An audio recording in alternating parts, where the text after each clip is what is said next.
विधवा बहू की जादुई सफेद साड़ी। एक छोटा सा परिवार था जहाँ पर कंचन अपनी सास चंपा और अपने पति राहुल के साथ रहती थी। कंचन और राहुल की एक छोटी सी बेटी थी जिसका नाम मोना था। राहुल बहुत अच्छी नौकरी करता था, इसलिए उनके घर में पैसे की कोई कमी नहीं थी। कंचन एक गरीब घर की थी। कंचन की सास चंपा कंचन से बहुत प्रेम करती थी और चंपा ने कंचन के माँ बाप से बिल्कुल भी दहेज नहीं लिया था, क्योंकि वह कंचन की गरीबी को अच्छी तरीके से समझती थी। चंपा अपनी बहू को कुछ भी नहीं कहती थी और बड़े प्यार से अपनी बहू के साथ रहती थी। कंचन भी अपनी सास की बहुत इज्जत करती थी। वह अपनी सास की बहुत सेवा करा करती थी।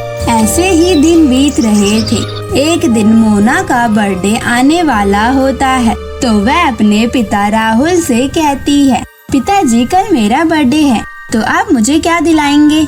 बेटी जो तुम कहोगी मैं तुम्हें जरूर दिलाऊंगा, तुम मांगो तो सही।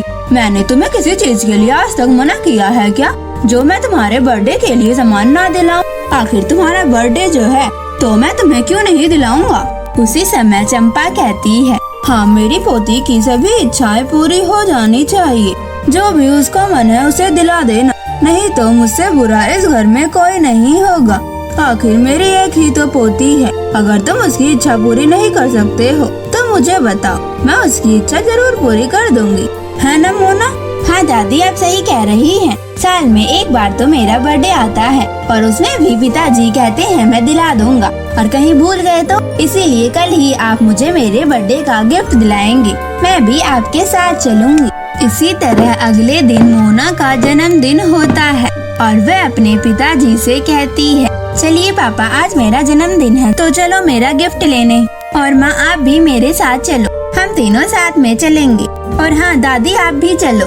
तब चंपा कहती है, नहीं बेटी आज मेरे घुटनों में बहुत दर्द है, मैं तुम्हारे साथ नहीं जा पाऊंगी। कंचन तो उनके साथ चली जा और सारा सामान लेकर आ जाना। जो जो मेरी पोती कहेगी वह सारा सामान आ जाना चाहिए, नहीं तो मैं तुम दोनों को छोड़ूंगी नहीं। उसके बाद वह तीनों बाजार की तरफ कार में बैठकर निकल पड़ते हैं। वह बाजार में पहुंचकर मोना के लिए ढेर सारे कपड़े भी लेते हैं और वह घर आ जाते हैं कि तभी कंचन को याद आता है और वह अपने पति राहुल से कहती है, अरे हम तो केक लाना भूल ही गए, जाओ एक अच्छा सा केक लेकर आ जाओ। लेकिन मैं कौन सा केक लाऊंगा? बेटी तुम बताओ तुम्हें कौन से फ्लेवर का केक चाहिए? आखिर तुम्हारा बर्थडे जो है सारी चीज तुम्हारी पसंद की ही होनी चाहिए। हाँ पापा क्यों नहीं, आप मेरे लिए चॉकलेट वाला केक लाना और वो बड़ा होना चाहिए, कोई छोटा मोटा नहीं। मेरी सारी दोस्तें भी आएंगी। उसके बाद राहुल अपनी बेटी के लिए केक लेने चला जाता है। वह एक बड़ी सी केक की दुकान में जाता है और एक अच्छा सा केक पैक करा के लाने लगता है। तभी रास्ते में उसका एक्सीडेंट हो जाता है, जिसकी वजह से उसकी उसी वक्त मौत हो जाती है। जब यह बात उनके घर पर पता चलती है तो सभी के ऊपर मानो दुखों का पहाड़ ही टूट पड़ता है। सभी बहुत रोने लगते हैं और चंपा कहती है, मेरे बेटे के साथ ये कैसे हो गया? आखिर हमारे घर की खुशियों को किसकी नजर लग गई? और कुछ दिनों तक सभी दुखी रहते हैं। तभी चंपा के घर में उसकी सहेली आती है और उससे कहती है, चंपा मैंने सुना कि तेरे बेटे की मौत एक्सीडेंट में हो गई। ये तो बहुत बुरी खबर है। आखिर तेरे बेटे की उम्र ही क्या थी जो अभी चला गया? चंपा ये सुनकर मुझे बहुत बुरा लगा। तेरे साथ ऐसा नहीं होना चाहिए। आखिर इतना अच्छा तेरा बेटा था। ये सुनकर चंपा कहती है, हाँ तुम सही कह रही हो। पता नहीं हमारे घर की खुशियों को किसकी नजर लग गई। हमारे घर में कितनी खुशियाँ थी, लेकिन अब तो जैसे हमारे पर दुखों का पहाड़ भी टूटा हुआ है। मेरी पोती और मेरी बहू का क्या होगा? मेरी पोती अब कैसे पढ़े लिखेगी? अब तो हमारे घर में पैसे भी नहीं रहेंगे, बस कुछ पैसे ही बचे हुए हैं। वो कब तक चलेंगे? एक समय पर तो वो भी खत्म हो जाएंगे, तो हम कौन सा काम करेंगे? अरे चंपा तू अभी भी अपनी पोती और अपनी बहू की तरफदारी किए जा रही है। क्या तुझे पता नहीं है? तेरी बहू मनहूस है और तेरी पोती भी। आखिर तू ही बता, जब से तेरी बहू आई है इस घर में, राहुल का कोई भी प्रमोशन हुआ था क्या? और देख, तेरी बहू ने तेरे बेटे को भी खा लिया। और हाँ, तेरी पोती जिसका जन्मदिन था उस दिन तेरे बेटे का मरण दिन बन गया। ये सब कोई शुभ चीजें होती हैं क्या? ये सब उस मनुष्य का करा धरा है जो तेरे बेटे पे नजर लग गई और तेरा बेटा चला गया। अरे हाँ, तो सही कह रही है। अब तो मुझे भी यही लगता है कि मेरी बहू और मेरी पोती ने ही मेरे बेटे को खा लिया है। पता नहीं ये और क्या क्या करेंगी। क्या क्या करेगी इससे क्या मतलब है? तू अब अपनी बहू और अपनी पोती को इस घर में से निकाल दे, नहीं तो तुझे भी खा जाएंगी और तुझे बर्बाद कर देंगी। तुझे कहीं का भी नहीं छोड़ेंगी। फिर तू मेरे पास मत आना। तू सही कह रही है, मुझे इन दोनों को इस घर से निकालना होगा, नहीं तो मेरी किस्मत और भी बेकार हो जाएगी। मैं कहीं की भी नहीं रहूंगी। मैं आज ही कंचन और मोना को इस घर से बाहर निकाल देती हूँ। ये कहकर उसकी सहेली जब वहाँ से चली जाती है तो चंपा अपनी बहू के पास जाती है और कहती है, सुन कंचन, अब तो इस घर में से चली जा। मेरा बेटा तो पहले ही खत्म हो चुका है, तो तेरा इस घर में कोई काम नहीं है, तो इस घर में से निकल जा। यह सुनकर कंचन कहती है, अरे माँ जी, आप ऐसा क्यों कह रही हो? मैंने क्या किया है? मैं यहाँ से मोना को लेकर कहाँ जाऊँगी? मेरा आप लोगों के सिवाय कोई नहीं है। मेरे माता पिता के पास भी इतने पैसे नहीं है कि वो लोग हमारा खर्चा उठा सके। अरे तुम मुझसे जवान लड़ा रही है। एक तो मेरे बेटे को खा गई और ऊपर से मुझसे ही जवान लड़ा रही है मेरे घर में रहने के लिए। तू गरीब थी, फिर भी मैंने तुझे इतनी इज्जत दी, अपनी बेटी की तरह समझा, और तूने आज अपनी औकात दिखा ही दी। माँ जी, ये सब आप कैसी बातें कर रही हैं? मैंने आज तक आपको कुछ भी बुरा भला नहीं कहा है। तभी मोना वहाँ पर आ जाती है और अपनी दादी से कहती है, दादी आप ये सब क्यों कर रही हो? तभी चंपा मोना को एक चाटा लगा देती है। यह देखकर कंचन कहती है, माँ जी आप मेरी बेटी के साथ ऐसा मत कीजिए। आपको हम लोग मनुष्य लगते हैं, तो मैं आज ही इस घर में से चली जाऊंगी। हाँ, तो इस घर में से अब तो निकल जा। तो मेरी आँखों के सामने मत आइयो, नहीं तो मैं तुझे छोड़ूंगी नहीं। तुम दोनों मिलकर मेरे बेटे को खा गए। पता नहीं मैंने कौन से पाप किए थे जो मुझे तुझ जैसी बहू मिली। चल अब निकल यहाँ से। उसके बाद कंचन अपनी बेटी मोना के साथ उस घर से निकल जाती है। तब मोना कहती है, मम्मी अब हम कहाँ रहेंगे? हमारे पास तो कोई घर नहीं है और हम क्या खाएंगे? अरे बेटी तू चिंता मत कर, मैं आसपास के लोगों से अभी कुछ काम पूछ लेती हूँ। क्या पता उनके पास कुछ झाड़ू पोछा का काम हो, हम उससे ही अपना गुजारा कर लेंगे। उसके बाद कंचन आसपास के लोगों से काम के लिए पूछने लगती है। तभी उसे एक जगह पर काम मिल जाता है और वह उससे कुछ एडवांस में पैसे मांग लेती है और एक जगह किराए पर एक कमरा भी ले लेती है और वहाँ पर वो दोनों रहने लगते हैं। तभी कुछ दिनों बाद मोना को बहुत तेज बुखार हो जाता है। यह देखकर कंचन कहती है, अरे बेटी तुझे तो बहुत तेज बुखार है, मैं अभी जाकर अपने मालकिन से कुछ पैसे ले आती हूँ और तुझे डॉक्टर से दिखाकर तेरे लिए दवाई भी ले आती हूँ, वरना ये बुखार बढ़ गया तो मुसीबत हो सकती है। यह कहकर कंचन अपनी मालकिन के पास जाती है और कहती है, मालकिन मेरी बेटी की तबीयत बहुत ज्यादा खराब है, उसे बहुत तेज बुखार हो रखा है, क्या आप मुझे कुछ पैसे दे सकती हो? मुझे बहुत जरूरत है। क्या मैं तुझे पैसे अभी क्यों दूंगी? अभी तो तूने 1 महीना भी काम नहीं किया जो मैं तुझे फालतू में ही पैसे दे दूं। तू तो अभी की आई हुई है, मैं तेरे पे विश्वास कैसे कर सकती हूँ? तू जा यहाँ से, मैं तुझे कोई पैसे देने वाली नहीं हूँ। चाहे तू कल से काम करने मत आना, मुझे उस बात की कोई टेंशन नहीं है, यहाँ बहुत सी नौकरानियाँ मिल जाएंगी। अरे मालकिन आप ऐसे क्यों कह रही हो? मुझे तेरी एक भी बात नहीं सुननी है, तू यहाँ से निकल। ये कहकर मालकिन कंचन को घर से बाहर निकाल देती है। कंचन उदास होकर रास्ते पे से जाने लगती है कि तभी उसे एक बुढ़िया मिलती है जो कंचन को उदास देखकर कहती है, बेटी तुम तो बहुत दुखी लग रही हो, क्या हुआ तुम इतनी परेशान क्यों हो? कंचन सारी बात उस बुढ़िया को बता देती है। यह सुनकर उस बुढ़िया को कंचन पर बहुत दया आती है और वो कहती है, बेटी तुम मेरे साथ मेरी झोपड़ी में चलो, मैं तुम्हें तुम्हारी मदद करने के लिए कुछ देना चाहती हूँ। आखिर तुम इतनी मुसीबत में हो, एक इंसान होने के नाते मैं तुम्हारी मदद करना चाहती हूँ। आखिर तुम इतनी बड़ी मुसीबत में हो, अगर थोड़ी देर हो गई तो तुम्हारी बेटी की भी जान जा सकती है। तुम मेरे साथ मेरे घर चलो। यह सुनकर कंचन उस बुढ़िया के साथ उसकी झोपड़ी में चली जाती है। बुढ़िया अपने घर पहुंचकर अपना एक बक्सा निकालती है और उसे खोलकर उसमें से एक साड़ी निकालती है और कहती है, बेटी तुम विधवा हो, इसलिए मैं तुम्हें सफेद साड़ी दे रही हूँ। इस बात का तुम बुरा मत मानना, यह कोई आम साड़ी नहीं है, यह एक जादुई साड़ी है जिसे पहनकर सभी परेशानियाँ और दिक्कतें खत्म कर सकती हो। यहाँ तक कि अपनी बेटी की तबीयत भी सही कर सकती हो और अपनी आर्थिक स्थिति भी सुधार सकती हो। लेकिन अम्मा, मैं इस साड़ी का इस्तेमाल कैसे करूँगी? बेटी, जब भी तुम्हें किसी चीज की जरूरत हो, तुम इस साड़ी को पहनकर वो चीज मांग लेना। तुम्हारी सभी इच्छाएं और दिक्कतें खत्म हो जाएंगी और सभी इच्छाएं पूरी भी हो जाएंगी। उसके बाद कंचन वह साड़ी लेकर अपने घर चली जाती है और उस साड़ी को पहनकर कहती है, हे जादुई सफेद साड़ी, मेरी प्यारी बच्ची को ठीक कर दो। कंचन के ये कहते ही उसकी बेटी मोना बिल्कुल ठीक हो जाती है और उसके बाद कंचन उस साड़ी की मदद से अपने लिए एक घर और बहुत सारी चीजें पा लेती है और उस दिन से वह कभी भी अपनी जिंदगी में पीछे मुड़कर नहीं देखती है। और उस साड़ी की मदद से कंचन अपनी सभी इच्छाएं पूरी कर लेती है। उसके पास घर और पैसे भी आ जाते हैं और वह अपनी बेटी को बहुत अच्छे स्कूल में पढ़ाती है और अपने जैसे लोगों की मदद करती है। जादुई चूड़ियों का जादू।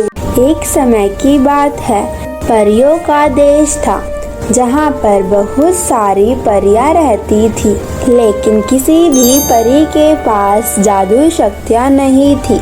सभी परियां एक आम इंसान की तरह रहती थी। इसी परियों के देश में एक कमला परी अपने बेटी के साथ रहती थी। कमला परी के पति की मृत्यु कई साल पहले ही हो चुकी थी। उसके बाद से कमला परी पैसे कमाने के लिए सिलाई करने लगती है। कमला परी को सिलाई बहुत पसंद थी और वह बहुत अच्छे कपड़े सिलती थी और कमला परी कुछ कपड़े भी बेचने लगी। कमला परी को अच्छी कमाई होने लगी थी और कमला परी अपनी बेटी मीना परी को एक अच्छे स्कूल में पढ़ाने लगी। उसके बाद कमला परी अपने लिए एक बड़ा सा मॉल बनवाती है और उस मॉल में अपने कपड़े की दुकान खोलती है। उस मॉल से कमला को बहुत अच्छी कमाई होती है और धीरे धीरे कमला परी बहुत अमीर होती गई और ऐसे ही उनके खुशी खुशी दिन बीत रहे थे। मीना परी बड़ी हो जाती है, इसलिए कमला परी अपनी बेटी मीना परी के शादी के बारे में सोचते हुए कहती है, अब तो मीना की उम्र हो गई है, इसीलिए उसकी शादी कर देनी चाहिए और वैसे भी अब मैं बूढ़ी हो रही हूँ। मेरे मॉल और मेरे काम को संभालने वाला भी कोई नहीं है। मेरी बेटी इतना सारा काम नहीं संभाल पाएगी। इसलिए कमला परी मीना परी के पास जाती है। मीना परी अपनी माँ की हर बात मानती थी। वह कभी भी अपनी माँ से कुछ नहीं मांगती। कमला परी अपनी बेटी मीना परी से पूछती है, बेटी मीना, तुम अब बड़ी हो गई हो, इसीलिए मैं चाहती हूँ कि मैं तुम्हारी शादी कर दूँ। अगर तुम्हें इस बात से कोई परेशानी है तो तुम मुझे बता दो। नहीं माँ, मुझे कोई परेशानी नहीं है। आप जो भी फैसला लेंगी वो सही ही होगा। आज तक आपने जो भी मेरे लिए किया है वो सही ही किया है। मेरी प्यारी बेटी, मुझे तो पहले ही पता था कि तू यही कहेगी। मुझे अपने परवरिश पर पूरा नाज है, क्योंकि हमारे पास इतने पैसे हैं, फिर भी तू बिना फालतू के पैसे खर्च नहीं करती और गरीब लोगों की मदद करती है। चल ठीक है बेटी, मैं अपने मॉल जा रही हूँ, तू घर का ख्याल रखना। उसके बाद कमला परी अपने मॉल चली जाती है। मॉल पहुंचकर वह सभी चीज देखने लगती है। तभी उसके पास नीलू परी आती है।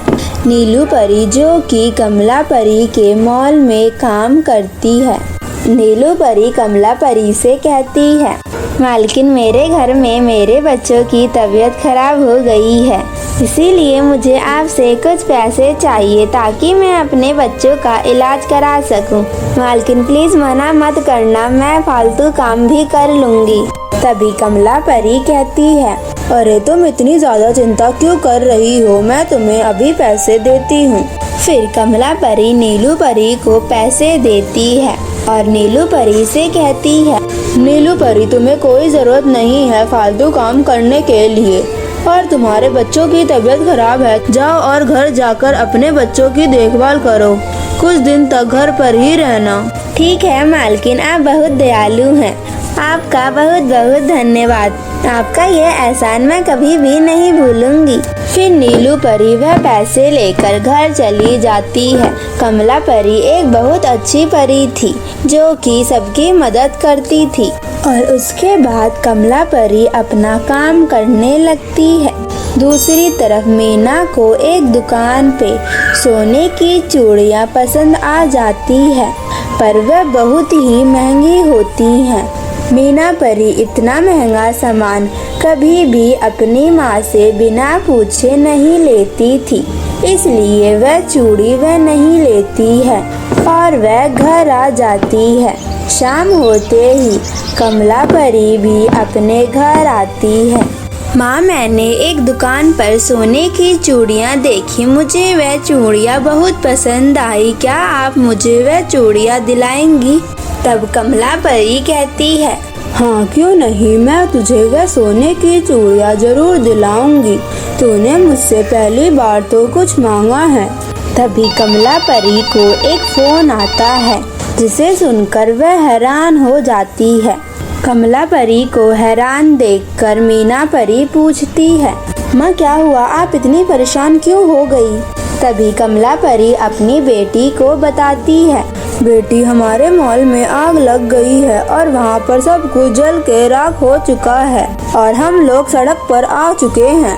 उसके बाद कमला परी और मीना परी अपने मॉल को देखने जाती हैं और वहाँ पहुंचकर वह देखती हैं कि उनका मॉल एक राख में बदल चुका है, जिसे देखकर कमला परी और मीना परी को बहुत दुख होता है और वह अपने घर आ जाती हैं और वह धीरे धीरे गरीब होने लगते हैं।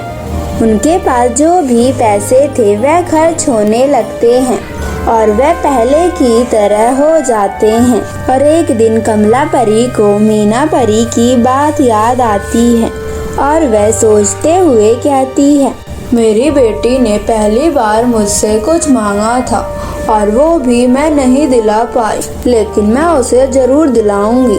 क्यों ना मैं अपने सोने के गहने को बेचकर वह चूड़ियाँ लेकर आ जाऊं, उतने में शायद वह आ जाएंगी।